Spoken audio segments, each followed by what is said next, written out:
November 8க்கு முன் 6 மாத காலத்தில் யார் யார் எவ்வளவு டெபாசிட் செய்தார்கள் என்ற கணக்கை அரசு சொல்ல முடியுமா என்ற கேள்வியும் கேட்கப்பட்டிருக்கிறது. இந்த டிமானிட்டைசேஷன் முடிவு வந்ததுக்கு பின்னர் ரிசர்வ் பேங்கினுடைய அட்டானமியே பாதிக்கப்பட்டு விட்டது. அரசாங்கம் தன்னுடைய அரசியல் பிரச்சாரத்திற்காக கரன்சி நோட்டுகளை பயன்படுத்துவது சரிதானா, இது அரசியல் சட்டத்திற்கு உகந்தது தானா என்ற கேள்வி வருகிறது.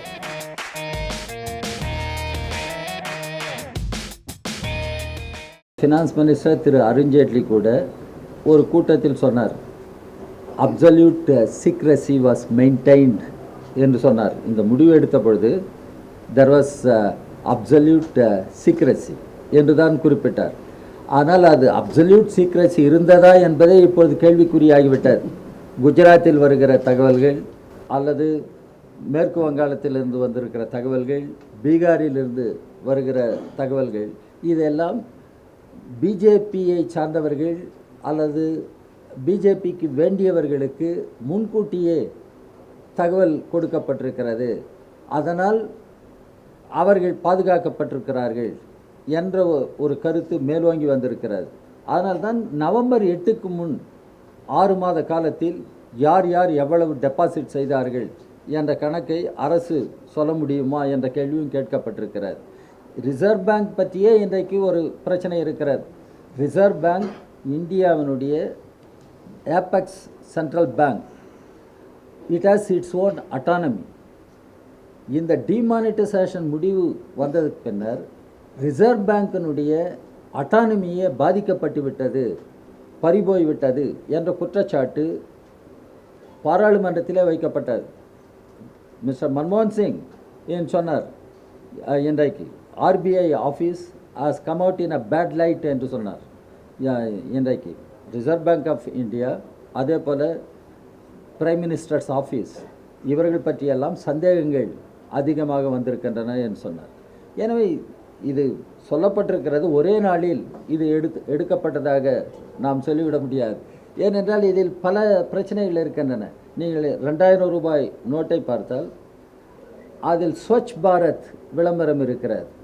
ஸ்வச் பாரத் இன்றைக்கு ஒரு முதல் கட்டம் என்று. இதுவே ஒரு அரசாங்கம் தன்னுடைய அரசியல் பிரச்சாரத்திற்காக கரன்சி நோட்டுகளை பயன்படுத்துவது சரிதானா, இது அரசியல் சட்டத்திற்கு உகந்தது தானா என்ற கேள்வி வருகிறது. ஏனென்றால் அரசியல் கரன்சி நோட் என்பது அரசியல் சட்டத்திற்கு உட்பட்டது. ரிசர்வ் பேங்க் ஒரு உறுதிமொழியை மக்களுக்கு தருகிறது. ஐ ப்ராமிஸ், அதான் ஆர்பிஐ கவர்னர் கையெழுத்திடுவது. ஐ ப்ராமிஸ், அந்த ப்ராமிஸ் என்பது குடிமக்களுக்கு கொடுக்கப்படுகிற ப்ராமிஸ், அது ரிசர்வ் பேங்க் கொடுக்கிற ப்ராமிஸ். ஆனால் இன்றைக்கு ரிசர்வ் பேங்க் கொடுத்த ப்ராமிஸை ரிசர்வ் பேங்கே மீறுகிறது. இது சரிதானா என்ற பல கேள்விகள் வந்திருக்கின்றன. இன்னும் சொல்லப்போனால் இந்த முடிவு அறிவிக்கப்பட்ட பொழுது was it backed by any authority of law என்ற கேள்வி எழுப்பப்பட்டிருக்கிறது. ஏனென்றால் பாராளுமன்றம் சம்மன் செய்யப்பட்டு விட்டது, முடிவு அறிவிக்கப்படுகிறது. ஆனால் where was the law to implement demonetisation policy? அதனால்தான் அதற்கு பின்னர் ஆர்டினன்ஸ் ஒன்றை கொண்டு வர வேண்டும் என்று ஆர்டினன்ஸுக்கு போனார்கள். இந்த ஆர்டினன்ஸே முறைதானா என்ற கேள்வியும் வந்திருக்கிறது. பாராளுமன்றம் கூடுகிற பொழுது பாராளுமன்றத்தில் இந்த பிரச்சனைகள் எல்லாம் எழுப்பப்படும். எனவே தான் இந்த டிமானிட்டைசேஷன் என்று சொல்லுகிற போது எல்லோரும் சொன்னார்கள், அந்த டிமானிட்டைசேஷன் இல் இன்டெண்டட், இல் ப்ரிப்பேர்ட் என்றெல்லாம் அது பற்றி பல அறிஞர்கள் சொன்னார்கள்.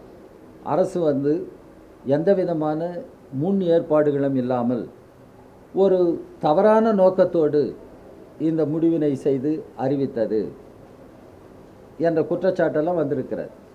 ஸோ இப்போ நீங்கள் ரீகன்சிடர் கவர்மெண்ட் டிமானிட்டைசேஷன் அனௌன்ஸ்மெண்ட்டை ரீகன்சிடர் பண்ணணும்னு சொல்கிறீங்க.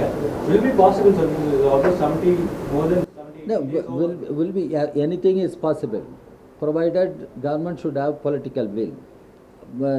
டிசம்பர் 30 வரை தான் 500 ரூபாய் நோட்டு, 1000 ரூபாய் நோட்டு மக்கள் பேங்குகளில் டெபாசிட் செய்யலாம் என்று சொல்லப்பட்டது. இப்பொழுது மார்ச் என்று சொல்கிறார்கள். ரிசர்வ் பேங்கில் நீங்கள் போய் கொடுக்கலாம். இன்னும் சொல்லப்போனால் டிசம்பர் 30க்குள் எல்லாம் சரியாகிவிடும், 50 நாட்களில் எல்லாம் சரியாகிவிடும் என்று சொன்னார். 50 நாட்களில் சரியானதா?